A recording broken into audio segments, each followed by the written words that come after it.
Bismillahirrahmanirrahim. Assalamualaikum warahmatullahi wabarakatuh. Selamat siang anak-anak yang solih dan solihah. Berjumpa lagi dengan Ibu Wiwi dalam kegiatan pembelajaran pendidikan agama Islam dan budi pekerti. Pada hari ini kita berkesempatan untuk mempelajari materi menyambut usia balik, subtema tanda-tanda balik menurut pandangan ilmu biologi. Sebelum kita memulai pembelajaran pada hari ini, akan lebih baik jika kita memulai segala sesuatu dengan berdoa.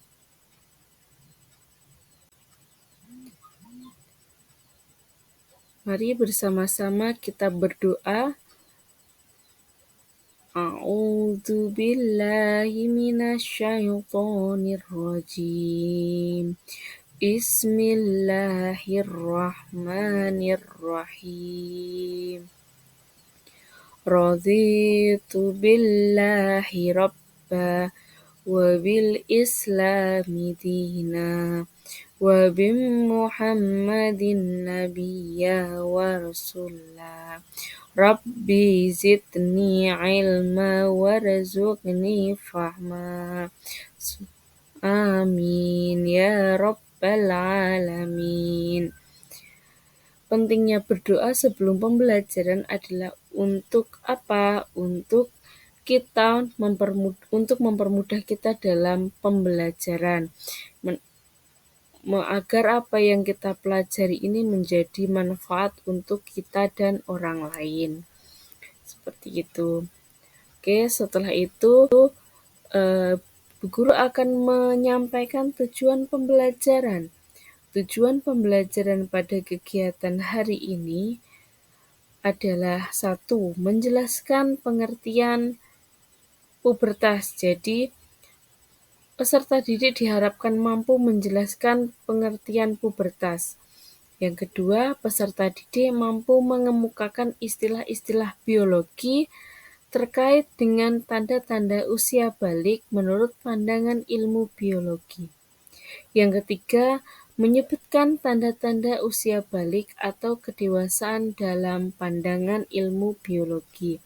Setelah anak-anak mampu mengetahui istilah-istilah biologi, diharapkan anak-anak semua untuk mampu menyebutkan tanda-tanda usia balik. Kemudian, tujuan pembelajaran yang terakhir adalah membedakan pubertas bagi anak laki-laki dan anak perempuan. Setelah mengetahui tujuan pembelajaran pada kegiatan ini, Bu Guru akan menampilkan beberapa gambar, silakan diamati. Untuk gambar yang kanan pojok, kita melihat bahwa di situ ada anak kecil, kemudian tumbuh menjadi anak-anak yang udah bisa berjalan, dewasa, kemudian sampai di titik menjadi orang tua. Kemudian yang sebelah kiri itu ada anak bayi, kemudian dia udah bisa berdiri, dia sudah bisa melakukan kegiatan sendiri sampai dia dewasa. Oke, selanjutnya gambar yang paling bawah itu adalah gambar laki-laki dan perempuan. Nah, dari gambar situ sudah terlihat bahwa ada beberapa hal yang membuat kita mengetahui bahwa laki-laki dan perempuan itu tidak sama. Yang pertama kita lihat, kalau dari gambar ini, perempuan mempunyai ciri rambut yang cenderung lebih panjang. Kemudian kalau laki-laki itu rambutnya cenderung pendek. Nah, kemudian untuk postur tubuh, untuk fisik itu laki-laki jauh lebih tinggi. Oke, dari ketiga gambar ini adalah beberapa gambar untuk mengantarkan kita kepada pembelajaran kita untuk pembelajaran kita yang mempelajari tanda-tanda balik menurut pandangan ilmu biologi. Oke. Setelah itu, mari kita selanjutnya adalah tanda-tanda balik dalam ilmu biologi. Sebelum kita mempelajari tanda-tanda balik dalam ilmu biologi, kita harus mengetahui dulu apa itu biologi. Biologi adalah ilmu yang mempelajari tentang keadaan makhluk hidup. Berarti ada manusia dan juga ada tumbuhan. Setelah itu, masa balik. Masa balik, apa itu yang dinamakan masa balik? Masa balik itu adalah merupakan salah satu fase pertumbuhan anak dalam Islam yang dikenal juga dengan masa pubertas. Jadi, orang yang sudah masuk masa balik itu berarti sedang mengalami yang namanya masa pubertas. Kemudian untuk anak laki-laki, bagi anak laki-laki itu mempunyai perbedaan yang cukup banyak dengan masa pubertas atau masa balik dari anak perempuan. Kalau untuk anak laki-laki, yaitu yang pertama, perkembangan bagi anak laki-laki itu dipengaruhi oleh hormon testosteron. Nah, hormon ini adalah mempunyai fungsi untuk menghasilkan sperma di dalam testis. Itu adalah ciri dari anak laki-laki.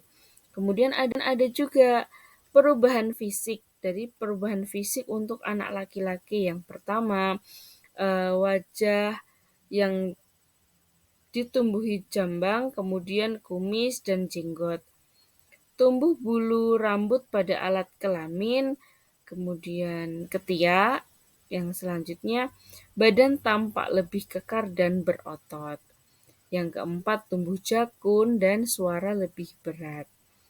Badan tumbuh lebih besar, gerak menjadi lebih aktif, kemudian yang terakhir adalah nafsu makan meningkat. Selanjutnya, selain perkembangan atau pertumbuhan atau perubahan fisik, ada juga yang membedakan lain, yaitu adanya perkembangan mental. Perkembangan mental bagi anak laki-laki itu, anak laki-laki menjadi cenderung bersikap lebih cuek dan tenang dan rasional. Jadi, anak laki-laki itu lebih mengedepankan rasional. Mereka cenderung memikirkan segala sesuatu yang real, yang nyata. Nah, berbeda nanti dengan perkembangan mental atau perubahan mental bagi anak perempuan. Sekarang kita masuk bagi anak perempuan. Jadi, kalau tadi anak laki-laki itu dipengaruhi oleh hormon testosteron, kalau untuk anak perempuan itu dipengaruhi oleh dua hormon. Yang pertama, hormon estrogen dan hormon progesteron. Nah, dua hormon ini berguna untuk mematangkan ovum, kemudian yang progesteron mengatur perkembangan seksual sekunder. Nah, jadi dua hormon ini tidak mungkin dimiliki oleh anak laki-laki. Begitu ya. Kemudian selanjutnya ada perubahan fisik bagi perempuan. Yang pertama, menstruasi. Seorang anak perempuan yang sudah memasuki fase menstruasi, mereka dinamakan sudah balik, mereka dikatakan sudah masuk masa puber. Selain perubahan yang ada. Jadi, menstruasi ini adalah keluarnya darah kotor setiap bulannya dan itu terjadi 1 bulan sekali. Kemudian perubahan fisik pada tubuh, pinggul, dan dada. Untuk anak perempuan, pinggul dan dada itu akan tumbuh menjadi lebih besar daripada ketika mereka masih menjadi anak yang belum memasuki masa puber. Kemudian yang ketiga, tumbuhnya bulu rambut pada alat kelamin dan ketiak. Yang keempat, kulit perempuan lebih halus atau kalau kita lihat memang anak-anak perempuan itu memiliki perawakan yang lebih bagus daripada kulitnya yang anak laki-laki. Kemudian yang kelima, suara menjadi lebih merdu. Kalau anak laki-laki suaranya itu cenderung keras, kalau anak perempuan itu suaranya menjadi cenderung lebih merdu. Kemudian sama gerak menjadi lebih aktif karena setiap anak yang sudah memasuki masa puber, sudah memasuki masa balik, itu mereka akan menjadi orang yang lebih aktif untuk mengerjakan sesuatu dan mereka selalu mencoba untuk mencari-cari hal-hal baru yang lebih berinovatif gitu ya. Kemudian yang terakhir, nafsu makan meningkat. Nafsu makan meningkat ini juga dipengaruhi ke apa? Karena setiap anak yang sudah memasuki masa puber atau masa balik, mereka akan cenderung melakukan aktivitas yang lebih banyak, kemudian mereka akan memikirkan segala sesuatu yang lebih banyak juga sehingga apa? Sehingga nafsu makan mereka menjadi lebih banyak. Nafsu makan menjadi meningkat karena apa? Karena mereka membutuhkan makanan sebagai sumber energi untuk melakukan kegiatan sehari-hari. Selanjutnya, adanya perkembangan mental. Setelah Setelah dewasa, perempuan menjadi cenderung lebih mendahulukan perasaan ingin dimanja dan ingin diperhatikan. Berbeda dengan anak laki-laki, kalau anak laki-laki itu cenderung menggunakan rasional. Kalau perempuan itu mendahulukan perasaan. Jadi, kebanyakan kalau perempuan itu dikatakan gampang baper atau kebawa perasaan. Ini adalah salah satu ada bukti bahwa adanya perkembangan mental bagi anak-anak perempuan. Oke, yang kedua yaitu bila menghadapi masalah mudah menangis, mengadu dan menyesali diri. Ketika mereka sudah terbawa perasaan, dipastikan mereka akan mudah sekali menangis. Nah, itu adalah perkembangan mental bagi anak perempuan. Oke, terima kasih waktunya, terima kasih sudah belajar bersama. Pembelajaran berikutnya adalah tentang kewajiban usia balik. Jadi setelah kita mengetahui tanda-tanda balik, nanti next video kita akan belajar tentang kewajiban bagi anak yang sudah memasuki usia balik. Oke, terima kasih. Akhir kata, wallahu muwaffiq ila aqwamit thoriq. Wassalamualaikum warahmatullahi wabarakatuh.